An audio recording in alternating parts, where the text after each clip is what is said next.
ಬಳ್ಳಾರಿ ಕೋಟೆಗೆ ಲಗ್ಗೆ ಹಾಕಲು ಹುನ್ನಾರ. ಅಲ್ಲಿ ಹಾರಾಡುತ್ತಾ ಕಮಲ ಧ್ವಜ, ರಾರಾಜಿಸುತ್ತಾ ಹಸ್ತ ಅಥವಾ ತಿರುಗುತ್ತಾ ಸೀಲಿಂಗ್ ಫ್ಯಾನ್. ಇದೇ ಈ ಹೊತ್ತಿನ ವಿಶೇಷ ಬಳ್ಳಾರಿ ಬಡಿದಾಟ. ನಾನು ಅರವಿಂದ್.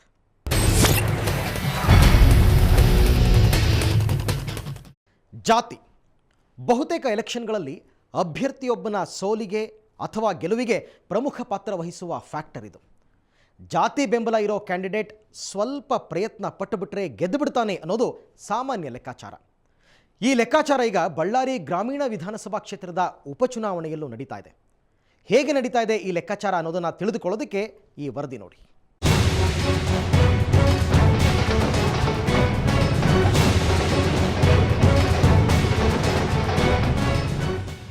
ಬಳ್ಳಾರಿ ಗ್ರಾಮೀಣ ವಿಧಾನಸಭಾ ಕ್ಷೇತ್ರದಲ್ಲಿರುವ ಒಟ್ಟು ಮತದಾರರನ್ನ ಪಕ್ಷಗಳ ಬಲಾಬಲದ ಆಧಾರದ ಮೇಲೆ ವಿಭಜಿಸಿ ನೋಡಲಾಯಿತು. ಆಗ ಸಹಜವಾಗಿ ಬಿಜೆಪಿಯ ಮೇಲುಗೈ ಕಂಡು ಬಂದಿತ್ತು.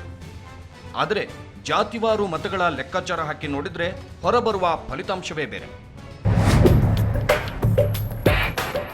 ಇಲ್ಲಿ ಇರುವ ಒಟ್ಟು ಮತದಾರರ ಸಂಖ್ಯೆ 1,72,000. ಅವರ ಪೈಕಿ ದೊಡ್ಡ ಭಾಗವಾಗಿರೋದು ಎಸ್ಟಿ ಸಮುದಾಯ. ಅವರ ಸಂಖ್ಯೆ ಹತ್ತತ್ರ 40,000. ಈ ಚುನಾವಣೆಯಲ್ಲಿ ಗೆಲ್ಲುವ ಕುದುರೆ ಅಂತಲೇ ಬಿಂಬಿತವಾಗಿರುವ ಶ್ರೀರಾಮುಲು ಕೂಡ ಪರಿಶಿಷ್ಟ ಪಂಗಡವಾದ ವಾಲ್ಮೀಕಿ ಜನಾಂಗಕ್ಕೆ ಸೇರಿದವರು. ವಾಲ್ಮೀಕಿ ಸಮುದಾಯದವರ ಸಂಖ್ಯೆ ಗಣನೀಯವಾಗಿರುವ ಎಸ್ಟಿ ವೋಟ್ ಬ್ಯಾಂಕ್ ಸಾರಾ ಸಗಟಾಗಿ ತಮ್ಮ ಖಾತೆಗೆ ಬರುತ್ತೆ ಅನ್ನೋ ವಿಶ್ವಾಸ ಶ್ರೀರಾಮುಲುರಲ್ಲಿ ತುಂಬಿ ತುಳುಕುತ್ತಿದೆ. ಈ ವೋಟ್ ಬ್ಯಾಂಕ್ನಲ್ಲಿ ಬಿರುಕು ಮೂಡಿಸಲು ದಾರಿ ಕಾಣದೆ ಬಿಜೆಪಿ ಮತ್ತು ಕಾಂಗ್ರೆಸ್ ಪಕ್ಷಗಳು ಸಮಾನವಾಗಿ ಕಂಗಾಲಾಗಿರುವುದರಲ್ಲಿ ಸಂಶಯವಿಲ್ಲ. ಅದಕ್ಕೆ ಆ ಎರಡೂ ಪಕ್ಷಗಳವರು ಮುಸ್ಲಿಂ ಮತದಾರರ ಮೇಲೆ ಕಣ್ಣು ಹಾಕಿದ್ದಾರೆ.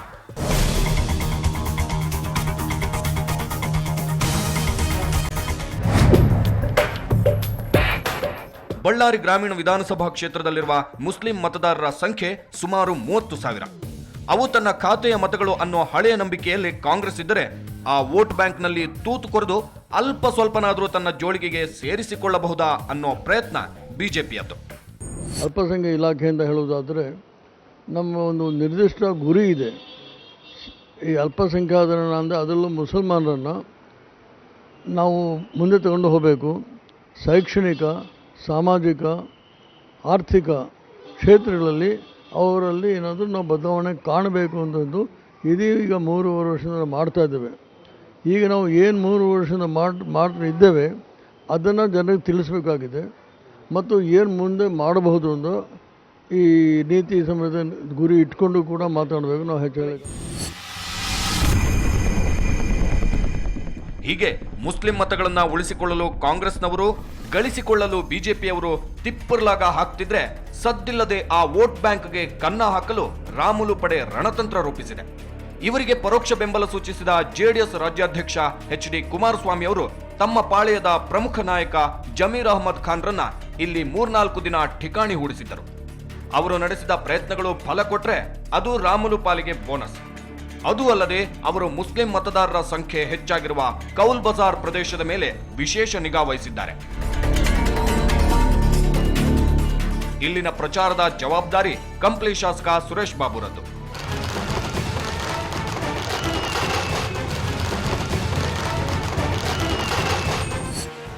ಏನೇ ಗಜಂ ನಿಂತರೂ ಮುಸ್ಲಿಂ ಮತಗಳು ಬಿಜೆಪಿ ಬುಟ್ಟಿಗೆ ಬೀಳೋದು ಕಷ್ಟ. ಇಷ್ಟು ದಿನ ರಾಮುಲು ಬಿಜೆಪಿಯಲ್ಲಿದ್ದುದರಿಂದ ಆ ಕೋಮಿನವರು ಇವರಿಂದ ತಕ್ಕ ಮಟ್ಟಿಗಿನ ಅಂತರ ಕಾಯ್ದುಕೊಂಡಿದ್ದರು.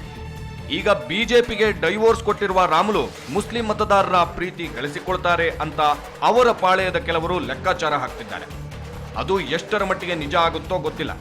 ಒಂದು ವೇಳೆ ಮುಸ್ಲಿಂ ಮತಗಳನ್ನ ಶ್ರೀರಾಮುಲು ಮತ್ತು ಕಾಂಗ್ರೆಸ್ ಹಂಚಿಕೊಂಡರೂ ಲಿಂಗಾಯತ ವೋಟ್ ಬ್ಯಾಂಕ್ನ ಬೆಂಬಲ ತನಗಿದೆ ಅನ್ನೋ ವಿಶ್ವಾಸದಲ್ಲಿ ಬಿಜೆಪಿ ಬೀಗುತ್ತಿದೆ. ಈ ಚುನಾವಣೆಯಲ್ಲಿ 22,000ದಷ್ಟಿರುವ ಲಿಂಗಾಯತ ಮತದಾರರು ಪ್ರಮುಖ ಪಾತ್ರ ವಹಿಸುತ್ತಾರೆ ಅನ್ನೋದರಲ್ಲಿ ಎರಡು ಮಾತಿಲ್ಲ. ಮಾಜಿ ಮುಖ್ಯಮಂತ್ರಿ ಬಿಎಸ್ ಯಡಿಯೂರಪ್ಪನವರು ನಾನು ಬಳ್ಳಾರಿ ಪ್ರಚಾರಕ್ಕೆ ಹೋಗಲ್ಲ ಅಂದಿದ್ದಾಗ ಬಿಜೆಪಿಗೆ ಚಿಂತೆಯಾಗಿತ್ತು. ಆದರೆ ಸ್ವತಃ ದೇವರಿಂದಲೇ ಆದೇಶ ಪಡೆದ ಬಿಎಸ್ವೈ ಈಗ ಅಖಾಡಕ್ಕಿಳಿದಿದ್ದಾರೆ.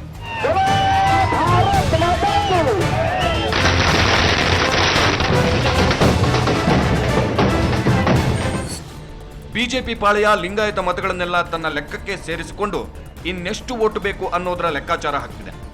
ಇವರೆದುರಿಗೆ ನಿಂತು ಲಿಂಗಾಯತ ಮತದಾರರನ್ನ ತಮ್ಮತ್ತ ಸೆಳೆಯಬಲ್ಲ ಲಿಂಗಾಯತ ಮುಖಂಡರ ಕೊರತೆ ಕಾಂಗ್ರೆಸ್ನಲ್ಲೂ ಇದೆ. ರಾಮುಲು ಪಾಳೆಯದಲ್ಲೂ ಇದೆ ಅನ್ನೋದು ಸತ್ಯ. ಆದ್ರೆ ಕಾಂಗ್ರೆಸ್ ಪಾಳೆಯಕ್ಕೆ ದೊಡ್ಡ ವಿಶ್ವಾಸ ಇರೋದು ಪರಿಶಿಷ್ಟ ಜಾತಿಯ ವೋಟ್ ಬ್ಯಾಂಕ್ ಮೇಲೆ.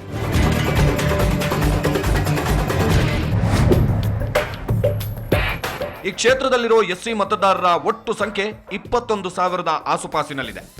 ಇದು ತನ್ನ ವೋಟ್ ಬ್ಯಾಂಕ್ ಅನ್ನೋ ಪುರಾತನ ನಂಬಿಕೆ ಕಾಂಗ್ರೆಸ್ನವರಿಗೆ ಇನ್ನೂ ಇದೆ. ಆ ನಂಬಿಕೆ ಈ ಸಲವೂ ನಿಜವಾದ್ರೆ ಆಶ್ಚರ್ಯ ಪಡಬೇಕಿಲ್ಲ.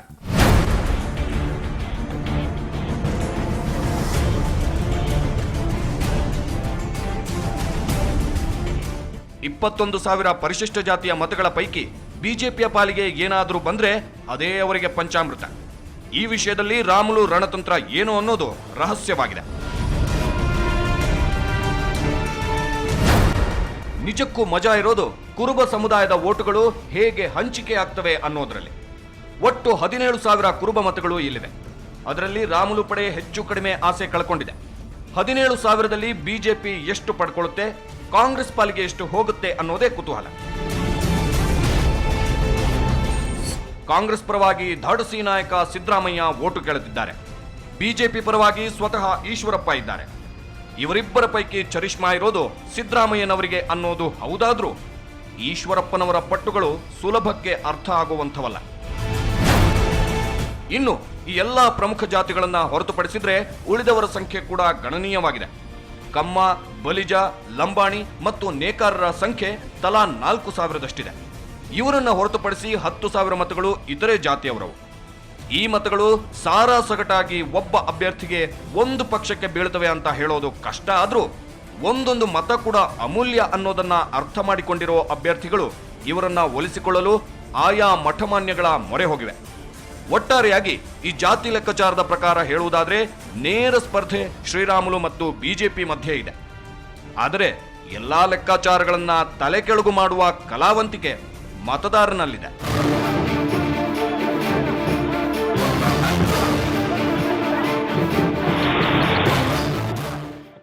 ಇದು ಜಾತಿ ಸಮೀಕರಣದ ಮಾತಾಯಿತು. ಪ್ರಾಂತ್ಯವಾರು ಸಮೀಕರಣ ಕೂಡ ಬಳ್ಳಾರಿ ಗ್ರಾಮೀಣ ವಿಧಾನಸಭಾ ಕ್ಷೇತ್ರದ ಎಲೆಕ್ಷನ್ನಲ್ಲಿ ಪ್ರಮುಖ ಪಾತ್ರ ವಹಿಸ್ತಾ ಇದೆ. ಯಾವ್ಯಾವ ಭಾಗದಲ್ಲಿ ಯಾರ್ಯಾರ ಪ್ರಾಬಲ್ಯ ಇದೆ ಅನ್ನೋದು ರಾಜಕೀಯ ಪರಿಣಿತರ ಸಂಭಾಷಣೆಯಲ್ಲಿನ ಸಾಮಾನ್ಯ ವಿಷಯ. ಅದೇ ರೀತಿ ಈ ಸಲ ಚಾಗನೂರ ಮತದಾರ ಯಾರು ಒಲಿತಾನೆ ಅನ್ನೋದು ಕೂಡ ಕುತೂಹಲದ ವಿಷಯವೇ. ಈಗ ಚಾಗನೂರಿನ ಜನ ಏನಂತಾರೆ ಅನ್ನೋದನ್ನು ಒಂದು ಸಣ್ಣ ಬ್ರೇಕ್ನ ನಂತರ ನೀವೇ ನೋಡಿ.